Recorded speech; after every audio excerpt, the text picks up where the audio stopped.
নমস্কার বন্ধুরা, বিকর্ণ হলেন মহাকাব্য মহাভারতে বর্ণিত তৃতীয় কৌরব। ধৃতরাষ্ট্র ও গান্ধারীর পুত্র এবং যুবরাজ দুর্যোধনের ভাই। বিকর্ণ কৌরবদের মধ্যে তৃতীয় গুরুত্বপূর্ণ ব্যক্তি হিসাবে বর্ণিত রয়েছে। দুর্যোধনের কাছে পাশা খেলায় যুধিষ্ঠির তার রাজ্যসহ সব কিছু হারিয়ে ফেলেন। বিকর্ণই একমাত্র কৌরব যিনি রাজসভায় দুর্যোধনের যখন যুধিষ্ঠির তথা পাণ্ডবের স্ত্রী দ্রৌপদীর অপমান করেছিল তখন তার তীব্র বিরোধিতা করেছিলেন। বন্ধুরা, বিকর্ণ ছিলেন দ্রোণাচার্যের একজন শিষ্য, যিনি তীরধনুক চালনায় অর্জুনের মতো প্রতাপী ছিলেন। অস্ত্র শিক্ষা শেষে দ্রোণাচার্য কৌরবদের বললেন, গুরুদক্ষিণা হিসাবে পাঞ্চাল রাজ দ্রুপদকে বন্দি করে নিয়ে আসতে হবে।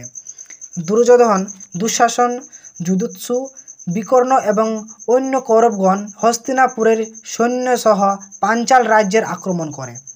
বিকর্ণ ও তার ভাইয়েরা পরাজিত হয়ে পালিয়ে যেতে এবং যুদ্ধক্ষেত্র থেকে ত্যাগ করতে বাধ্য হন। বিকর্ণ তিলকপুরের রাজকন্যা সুদেষ্ণাবতীকে বিবাহ করেন।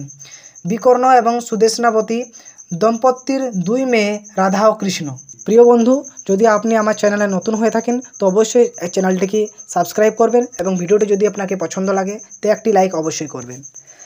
বেদব্যাসের আশীর্বাদে ধৃতরাষ্ট্র ও গান্ধারী যে শতপুত্র জন্মগ্রহণ করে তাদের মধ্যে সবচেয়ে ধার্মিক ছিলেন বিকর্ণ। দুর্যোধনের ভাই হলেও তিনি তার বাকি ভাইদের মতো বদমেজাজি ও অহংকারী ছিলেন না। পাণ্ডবদের পাশা খেলায় পরাজয় হেতু সভার মধ্যে দ্রৌপদীর বস্ত্র হরণের সময় ধৃতরাষ্ট্র আর এক বৈশ্য দাসীর পুত্র যুধিষ্ঠির ছাড়াও একমাত্র প্রতিবাদ করেছিলেন বিকর্ণ। এই প্রতিবাদে এমনকি তিনি সেই সভাস্থল ত্যাগ করেন। পরবর্তীকালে কুরুক্ষেত্রের যুদ্ধেও তিনি কৌরব পক্ষের হয়ে বীর বিক্রমে যুদ্ধ করেন। ভীম কৌরবদের 100 ভাইকে বধ করার প্রণ নিয়ে যখন কুরুক্ষেত্র প্রায় শ্মশানে পরিণত হলো তখন বিকর্ণ তার সম্মুখে দাঁড়িয়ে যুদ্ধের আহ্বান জানান। ভীম কিছুকাল ভাবেন, তখন ভীমের সেই বস্ত্র হরণের কথা মনে পড়ে গেল। তিনি বিকর্ণকে বললেন, তুমি একমাত্র কৌরব যে জানে ধর্ম কী, তুমি সরে দাঁড়াও, আমি তোমার সঙ্গে যুদ্ধ করতে চাই না। তুমিই একমাত্র যে সভায় দুর্যোধনের প্রতিবাদ করেছিলে।